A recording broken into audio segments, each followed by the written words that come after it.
अस्सलाम वालेकुम, नमस्कार, सत श्री अकाल एंड गुड मॉर्निंग। मैं हूँ अर्ज़ू काज़मी और आप हमेशा की तरह से देख रहे हैं भेजा फ्राई।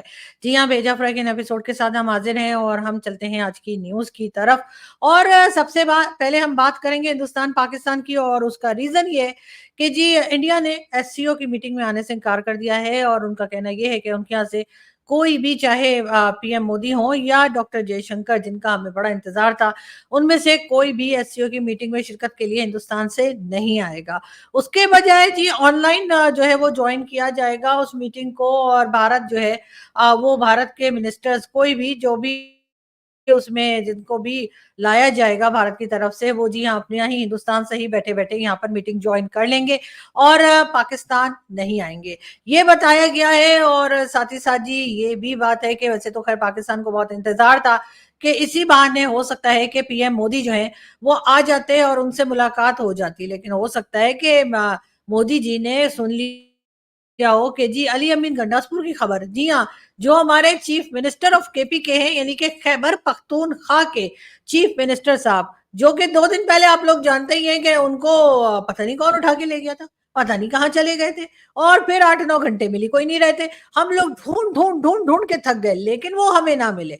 बाद में खैर 8, 9, 10 घंटे के बाद वो निकले और कहने लगे जी मैं एस्टेब्लिशमेंट और गवर्नमेंट के साथ चाय पीने चला गया था। मतलब ये ऐसी कौन-सी चाय थी जिसमें उन्होंने ना तो अपने सिक्योरिटी के लोगों को बताया, ना गवर्नमेंट के लोगों को पता था कि वो कहाँ गए, ना यानी कि केपी के गवर्नमेंट के लोगों को भी पता नहीं था वो कहाँ गए, साथ पीटीआई के लोगों को भी नहीं मालूम था कि अली अमीन गंडासपुर साहब गए तो कहाँ गए। और उसके बाद जी उन्होंने आके कह दिया कि जी एस्टेब्लिशमेंट और गवर्नमेंट ने मुझे चाय पे बुला लिया था। मुझे लगता है वो चाय उनको हॉकी में रख के दी गई होगी। इसलिए कि ज़ाहिर है कि ऐसे अगर उठा के ले गए, यानी बुला के ले जाता है, कोई इन्विटेशन आता है, ये कौन-सा तरीका है चाय पिलाने का जिसमें आप जो है वो गेस्ट को उठा के ले जाएँ, गायब कर दें, और उसके बाद उनकी पार्टी के लोग उनको ढूँढते फिर रहे थे। सभी का ये कहना था कि जी कई घंटे हो गए हैं, और अली अमीन गंडासपुर साहब का ना तो मोबाइल चल रहा है और ना ही उनसे कोई राब्ता हो रहा है, कोई किस्म का कोई कॉन्टैक्ट उनके साथ नहीं है। लोगों ने यही कहा कि जी उनको किडनैप कर लिया है, किसी ने कहा उनको नॉर्दर्न एरियाज़ की सैर के लिए ले गए, तो किसी ने कहा कि नहीं जी ऐसा नहीं है, बल्कि उनका सॉफ्टवेयर अपडेट होने गया है। बहरहाल अली अमीन गंडासपुर साहब ने वापस आके कहा गया कि जी वो 10 घंटे के बाद कहा जी वो वापस आ गए। 8-10 घंटे बाद वापस आते ही सीधे कहा कि जी वो चले गए हैं केपीके में और पेशावर पहुँच गए हैं, और उसके बाद दिखाई वो तब भी नहीं पड़े। काफ़ी देर के बाद वो दिखे और उन्होंने कहा जी मैं तो चाय पीने चला गया था। ये कौन-सी चाय थी जिसमें जाते हुए ना तो आपने अपनी सिक्योरिटी के लोगों को लिया, ना आपके सिक्योरिटी के लोगों से राब्ता हो रहा था, ना आपसे खुद से कोई कॉन्टैक्ट किया जा रहा था, ना ही आपको किसी सीसीटीवी कैमरा में या कहीं दिखे। मतलब ये कि ये कौन लोग थे जो आपको ऐसे चाय पिलाने ले गए? मुझे लगता है कि कहीं न कहीं मोदी जी ने ये खबर सुन ली है, और मोदी जी ने सोचा भाई ये तो अजीब ही कंट्री है, ये तो अपने खुद के चीफ मिनिस्टर को जो है वो उठा के, पटक के, पकड़ के, किडनैप करके चाय पिलाने ले जाते हैं, तो मैं तो मेहमान होऊँगा, यानी मैं तो पाकिस्तान जाऊँगा तो मैं उनका गेस्ट होऊँगा कि जी एससीओ की मीटिंग में आया हूँ। तो जब ये अपने चीफ मिनिस्टर को किडनैप कर लेते हैं तो पता नहीं मोदी जी ने सोचा होगा उनका हम ना जाने क्या करेंगे।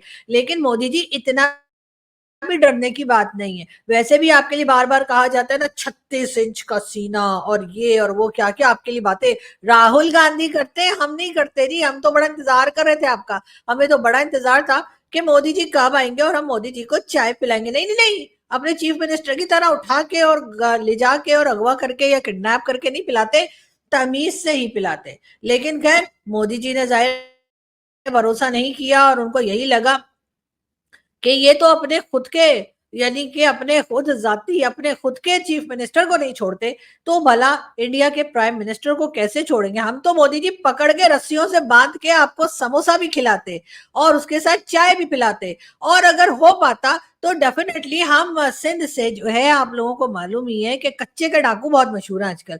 कच्चे के डाकुओं को भी बुला लेते और उसके बाद मोदी जी पैसा-वैसा तो बहुत है आपके पास, तो हम कह देते जी 1 या 2 ट्रिलियन डॉलर दे दो और अपना प्राइम मिनिस्टर ले जाओ। और मुझे यकीन है कि आपकी जो इस वक़्त गवर्नमेंट है और इस वक़्त आपके जो लोग हैं, और ख़ास तौर पे अमित शाह साहब और दूसरे जो लोग हैं, यानी कि आदित्यनाथ योगी जी और कई दूसरे लोग, तो वो डेफ़िनेटली पाकिस्तान को 1 ट्रिलियन या 2 ट्रिलियन डॉलर तो दे ही देते आपको वापस ले जाने के लिए। इस तरह से हमारा भी काम हो जाता है, और आप लोगों का क्या है?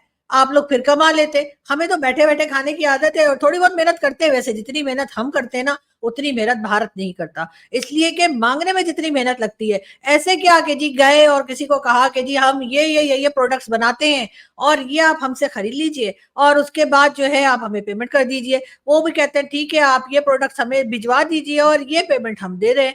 तो ये बहुत आसान काम होता है, इसमें मेहनत नहीं लगती। मेहनत लगती है आईएमएफ के पीछे लगे हुए हैं। जी हमें लोन दे दो, हमें 7 बिलियन दे दो, हमें 7 बिलियन दे दो, कहते हैं चलो निकलो इधर से। फिर 7 बिलियन दे दो, 7 बिलियन दे दो, 7 बिलियन डॉलर दे दो। फिर वो कहते हैं अच्छा ठीक है, अगस्त में आना। हम अगस्त में जाते हैं तो वो कहते हैं सितंबर में आना। हम सितंबर में जाते हैं तो वो कहते हैं अक्टूबर में आना। एक तो पता नहीं अमेरिका वालों को क्या प्रॉब्लम है कि एक साथ काम क्यों नहीं कर देते। हमें डिफरेंट डिफरेंट टाइमिंग्स में बुलाया और उसके बाद भी नहीं दिया। फिर कहने लगे जाओ जाकर 2 बिलियन डॉलर जो है वो या तो सऊदी अरब से ले लो या यूएई से ले लो फिर हम देंगे। ये कौन सी शर्त है? मुझे तो बिल्कुल पसंद नहीं आई और यकीन कीजिए मुझे बहुत बुरा लगा है कि भला आईएमएफ को ये कहने की क्या जरूरत थी भाई। ये क्या बात हुई? आप हमें 7 बिलियन डॉलर दे दें, बाकी हमारा काम है कि हम सऊदी अरब से कितने लेते हैं या यूएई से हम कितने डॉलर लेते हैं। लेकिन नहीं, हमें कह दिया कि ठीक है उनसे लेकर और फिर हम देंगे। तो आप ये देखिए कि इसमें पाकिस्तानियों की कितनी मेहनत लगती है। मतलब हम उनसे कब से कह रहे हैं कि जी हमें 7 बिलियन डॉलर दे दो। हम चाइना से कब से कह रहे हैं, हम यूएई से कह रहे हैं, हम सऊदीया से कह रहे हैं। हम कहाँ-कहाँ जाकर माथा और नाक रगड़ रहे हैं कि हमें जो है वो डॉलर मिल जाए। और दूसरी तरफ अगर भारत को देखें तो कहते हैं जी उनकी इकोनॉमी आगे जा रही है और वो जो चीज़ भी लेते हैं कैश पेमेंट पे लेते हैं और ज़्यादातर कैश पेमेंट पे लेते हैं। खैर बाकी पैसा भी दे ही देते हैं, मोदी जी कौन सा खा जाते हैं। लेकिन बात सारी ये कि हम लोग मेहनत ज़्यादा करते हैं तो मोदी जी को चाहिए था कि ज़रा पाकिस्तान आ जाते। अब इतनी भी क्या सुस्ती मोदी जी के, आप बैठ के इतने लेज़ी हो गए हैं कि आपसे जो है बॉर्डर क्रॉस करके पाकिस्तान नहीं आया जा रहा। वो आप वाघा बॉर्डर से आ जाते पैदल चलते हुए। ऐसी कौन सी बात है? मैं गई थी एक बार वाघा बॉर्डर, आप लोगों को पता ही होगा जो लोग हमारे चैनल को देखते हैं कि मैं एक बार वाघा बॉर्डर गई थी कुछ टाइम पहले। तो वहां से आप आ जाते हैं और आराम से एससीओ की मीटिंग अटेंड करते और उसके बाद पैदल पैदल निकल जाते। हम तो खैर ऐसे ही मजाक कर रहे हैं, हमने थोड़ी आपको किडनैप कर लेना है ना। हाँ, हमने थोड़ी कोई कच्चे के डाकुओं को बुला के कहना था कि वो वाला प्राइम मिनिस्टर ना इसको उठा के ले दो चाय पिलाने। अब तो भाई अब तो कोई मुझे कहेगा ना कि तुम्हें चाय पिलानी है, मैं कहूंगी तौबा। भाई जैसे चीफ मिनिस्टर साहब को चाय पिलाई है, यानी केपीके के चीफ मिनिस्टर जो हैं अली अमीन गंडासपुर, वैसे सुना ये कि उनकी वहां पे इमरान खान साहब से भी मुलाकात करवाई गई। जी हाँ, जो लोग उन्हें चाय पिलाने ले गए थे वो इमरान खान को भी ले आए थे और कहा यह गया है कि इमरान खान साहब को जेल से लाके बिठाया गया और अली अमीन गंडापुर साहब के साथ और कहा गया कि इनको समझाओ कि ये किस किस्म की बातें करते हैं। ये जो कहते हैं ना अपना इदारा सही करो, अपने जर्नलों को संभालो। और ये जो वो उन्होंने जो फैज हमीद साहब के बारे में कहा कि वो तो हमें जहेज में मिला था, हम थोड़ी लाए थे, हमने थोड़ी उसे पोस्ट दी थी, हमने थोड़ी आईएसआई में रखा था। इस तरह की बातें मत किया करें अली अमीन गंडासपुर साहब। वैसे मैं आपकी एक करेक्शन भी कर दूं, ये जो पिक्चर आपने लगाई है ना अपनी, जिसमें आपने वो जो कोक की बोतल है उसके आगे मोबाइल खड़ा कर दिया है और जो वोडका की बोतल है उस पे आप सर रख के बैठे हैं, तो मेरा ख्याल है ये आपने बाय मिस्टेक किया, इसलिए कि आपको वोडका की बोतल के आगे मोबाइल रखना चाहिए था और कोक की बोतल के ऊपर सर रखना चाहिए था। आप मेरा ख्याल है जल्दबाजी में जो है ना आप बॉटल जो थी वो इधर की उधर हो गई। अदरवाइज आप छुपाना जो है वो वोडका की बोतल छुपाना चाह रहे थे लेकिन उसको आपने सामने रख दिया और कोक की बोतल जो आप दिखाना चाह रहे थे उसके आगे आपने मोबाइल रख दिया। तो इस किस्म की गलतियां मत किया करें। आप चीफ मिनिस्टर बन चुके हैं एक बहुत बड़े प्रोविंस के और लोग आपकी तरफ देख रहे हैं, लोग आपसे सीख रहे हैं। अगर आप इस किस्म की बोंगियां मारेंगे तो सर बड़ा गलत हो जाएगा। लेकिन खैर हम इनकी बातों पे ध्यान मत दीजिए, हम इनकी जो पर्सनल बातें वो नहीं डिस्कस कर रहे थे। वैसे उन्होंने ये भी आप लोग जानते ही होंगे, अली अमीन गंडासपुर साहब जब पकड़े गए थे, मतलब कुछ टाइम पहले जब इमरान खान साहब से मिलने जा रहे थे और इसी किस्म की कुछ बॉटल्स निकल आई थी तो उन्होंने कहा था कि ये शहद है और मैं तो शहद लेके जा रहा था, न जाने ये लोग क्या समझ रहे हैं। लेकिन बहरहाल उसके बाद से ये शहद वाले बाबा के नाम से भी मशहूर है। लेकिन बहरहाल हम आपको ये बता रहे हैं कि जी एससीओ की मीटिंग में भारत शिरकत नहीं कर रहा, मतलब शिरकत ऐसे कि आके शिरकत नहीं कर रहा। हाँ, ऑनलाइन ज्वाइन करने की बात हुई है और वो कर लेंगे। पाकिस्तान ने जी एक काम और किया है और पाकिस्तान के स्टेट बैंक ने कहा है कि उन्होंने जी जो नए नोट प्रिंट करने हैं उसके डिजाइन जो है वो शॉर्टलिस्ट कर लिए हैं। जी हाँ, कुछ डिजाइन जो हैं उनको सेलेक्ट किया गया है। अब उसमें से सिलेक्शन होगी कि आखिर नए जो करेंसी नोट बनाए जाएंगे पाकिस्तान में वो कैसे होने चाहिए। और उनमें से कुछ नोट मैं आपको दिखा देती हूँ। और ये क्या है? सॉरी पता नहीं ये इन्होंने कहाँ का नोट लगा दिया है मुझे नहीं पता, लेकिन खैर ये भी डिजाइन हो सकता है अगर कोई चाहे तो। अगर पाकिस्तान वाले चाहें और नए करेंसी नोट के जो डिजाइन आए हैं उसमें ये करेंसी नोट भी आ सकता है, लेकिन बहरहाल ये मेरा ख्याल है नहीं लगाएंगे, इसलिए कि मुझे कुछ गड़बड़ लग रही है इसमें। जिनकी फोटो है मुझे लगता है कि वो हमारे देश के नहीं है, लेकिन खैर कोई बात नहीं। मैं ये एडिट करवा दूंगी, मेरी टीम से गलती हो गई, आप लोग ज्यादा माइंड मत किएगा। लेकिन बहरहाल हम बढ़ते हैं आगे और हम आपको ये भी बता दें कि एडानी साहब की अक्सर हम बात करते रहते हैं। जी हाँ, आप लोग जैसे कि जानते ही हैं कि अभी रिसेंटली उनको इनके बारे में ये भी बताया गया है, यानी कि गौतम अडानी साहब, और जो कि इंडिया में बहुत क्या पूरी दुनिया में बहुत फेमस हैं और बहुत बड़े बिजनेस करते हैं, बहुत ज्यादा उनके शेयर्स होते हैं हर कंपनी के अंदर। जी हाँ, अब उनके बारे में जी आज पाकिस्तान के टीवी चैनल पे खबरें चल रही थी, डिशुंग डिशुंग डिशुंग डिशुंग, और वो क्या थी जी, कहा यह जा रहा है कि जी उन्होंने बांग्लादेश से तकरीबन 80 करोड़ डॉलर या 8 बिलियन, मेरे ख्याल 8 बिलियन डॉलर जो है, $8 बिलियन मांग लिए हैं, और इलेक्ट्रिसिटी के लिए, यानी इलेक्ट्रिसिटी कोई उन्होंने वहां पे प्रोवाइड की थी, उसके लिए उन्होंने अपने बिजली का बिल, यार बिजली का बिल जो है वो बांग्लादेश में भी इतना महंगा है कि हैरत हो गई हमें कि बिजली का बिल हम समझ रहे थे हमारे पास ही बहुत आता है, लेकिन गौतम अडानी साहब की कंपनी ने बांग्लादेश में जो लोग हैं यहाँ के, यानी कि वहाँ के सिटीजन, उनके लिए उनकी कंपनी ने जो इलेक्ट्रिसिटी प्रोवाइड की थी उसके लिए उन्होंने उनसे अपना बिल, यानी कि कहिए कि जो अमाउंट है वो मांग ली है, और वो तकरीबन हमारे यहाँ जो लिखा हुआ आ रहा था टीवी के ऊपर वो था 80 करोड़ डॉलर। अब 80 करोड़ डॉलर बोले तो आप लोग खुद ही कैलकुलेट कर लें क्या है, टीवी पे तो ये लिखा आ रहा था, लेकिन खैर मैंने किसी से पूछा अपने दोस्त से तो उन्होंने कहा 80 बिलियन। वैसे हमारा सब लोगों की मैथ्स खराब है तो इसलिए हमें कुछ नहीं पता, लेकिन हाँ 80 करोड़ डॉलर जो है वो डेफिनेटली लिखा हुआ था।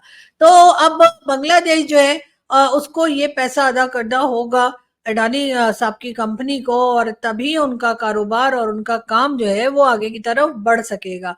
साथ साथ हम आपको ये भी बता दें कि जी जो डिफेंस मिनिस्टर है हमारे ख्वाजा आसिफ साहब, उनका कहना ये है कि केपीके के चीफ मिनिस्टर साहब ने कहा था कि वो 2 वीक्स में या 15 दिनों में इमरान खान साहब को जेल से बाहर निकाल लेंगे। अब उनका कहना ये है कि जी 2 दिन तो हो गए, अब ऐसा है कि 13 डेज रह गए तो निकाल के दिखा दो। लेकिन सबसे अजीब बात यह कि जिन लोगों ने कहा कि वो इमरान खान को जेल से बाहर निकाल देंगे, उन्हीं को पकड़ पकड़ के सबने जेल में डाल दिया। जी हाँ, कल से जो है वो ये तमाशा लगा हुआ था कि इमरान खान की पार्टी के लोगों को अरेस्ट किया गया और उसके बाद उन्हें जेल में डाला गया, और उसके बाद यानी थाने में समझ लीजिए डाला गया, और उसके बाद एक एक करके छोड़ भी दिया गया। रीजन क्या बताया गया कि जी जो उनकी पॉलिटिकल रैली चल रही थी उसका टाइम उन्होंने ज्यादा कर दिया, यानी कि वो 4 बजे, शाम के 4 बजे से लेके शाम के 7 बजे तक के लिए थी, और वो लोग उस टाइम से ज्यादा स्टे कर गए, यानी कि वो पॉलिटिकल रैली ना हो गई, कोई एग्जाम हो गया जो कि स्कूल कॉलेज या यूनिवर्सिटी में होता है कि जी 9 से 12 पेपर है, उसके फौरन बाद टीचर पेपर छीन लेगी और आपको कोई टाइम नहीं मिलेगा एक्स्ट्रा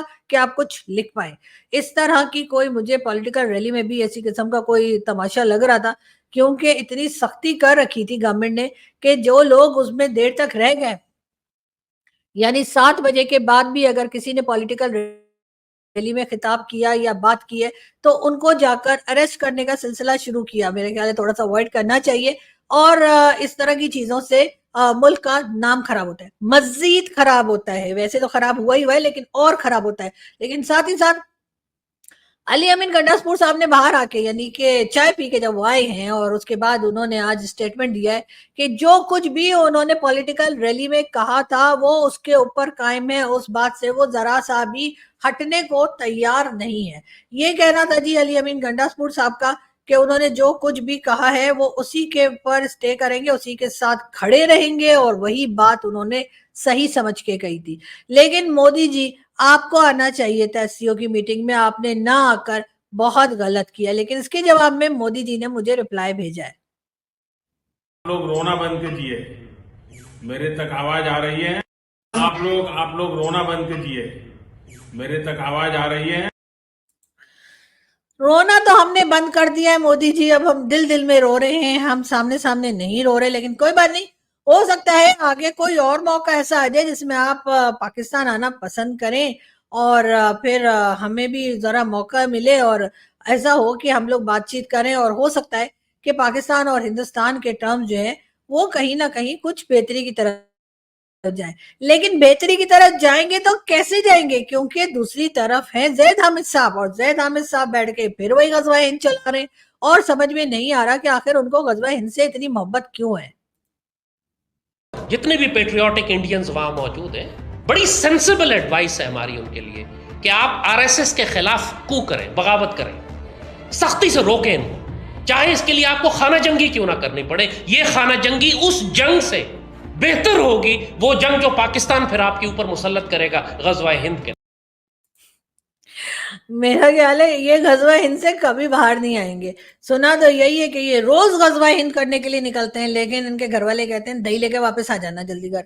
तो ऐसा ही होता है, और फिर ये गजवा हिंद के बजाय जाते हैं मार्केट, वहां से दही खरीदते हैं और दही लेकर घर आ जाते हैं। वैसे भी गर्मी इतनी है कि आजकल दही खाए बगैर गुजारा ही नहीं है किसी का। लेकिन बहरहाल यहाँ पे सिचुएशन चलती चली जा रही है, और दूसरी तरफ शहबाज शरीफ साहब है जो काफी हैरान परेशान है। उनको समझ में नहीं आ रहा है कि आखिर वो करें तो क्या करें। जाहिर है कि इमरान खान साहब जो है उनकी पॉपुलैरिटी जो है वो इनकी अपनी ही कहना चाहिए कि गलतियों की वजह से, यानी कि गवर्नमेंट की, इस वक्त की गवर्नमेंट की गलतियों की वजह से बढ़ती चली जा रही है। और उनकी समझ में नहीं आ रहा कि इमरान खान साहब को कंट्रोल किया जाए तो कैसे कंट्रोल किया जाए। तरह तरह के उनके ऊपर एलिगेशन हैं, तरह तरह के उनके ऊपर इल्जामात हैं, उनके ऊपर मुकदमात हैं, यानी कि बहुत से केसेस हैं। इसके बावजूद जो पब्लिक है वो इमरान खान साहब के साथ हमदर्दी दिखाने पे मजबूर हो गई है, और लोगों को यही लग रहा है कि खान साहब के साथ कुछ ठीक नहीं हो रहा। मगर बहरहाल इस वक्त की गवर्नमेंट जो है वो अपना टाइम पूरा कर रही है, और उनको यही लग रहा है कि शायद अब दोबारा अगर इलेक्शन हुए कभी भी, तो एक बार फिर वो दोबारा आ सकते हैं। और उसकी रीजन यही है कि उनको लगता है कि जितना ज्यादा वो एजेंसीज की और भाई लोग की खिदमत करेंगे, वाह वाह करेंगे, तो फिर तो ऐसा ही होगा। लेकिन लोगों का कहना यह भी है कि जिस कंट्री में चीफ मिनिस्टर महफूज ना हो, जिस कंट्री के चीफ मिनिस्टर को लोग कभी भी उठा के चाय पिलाने ले जाए, वहां के आम सिटीजन, वहां के जर्नलिस्ट, वहां के एक्टिविस्ट या कोई भी आम इंसान कितना महफूज हो सकता है। क्योंकि देखिए ना, आपका कभी कभी मूड होता है कि आप लोग चाय ना पिए, हर वक्त तो नहीं दिल करता कि हम चाय पी लें।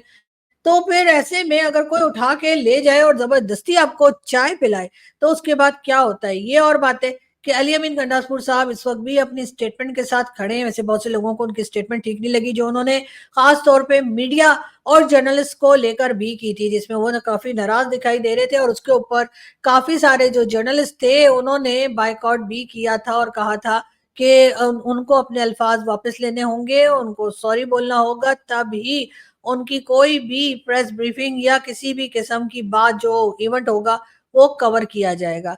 खैर, आप सब लोगों को एक साथ नहीं रख सकते, आप सब लोगों को एक साथ गलत भी नहीं ठहरा सकते। इसलिए मेरा ख्याल है अली अमीन गंडासपुर साहब को भी ख्याल रखना चाहिए कि सब जर्नलिस्ट या सारे मीडिया पर्संस एक जैसे नहीं है।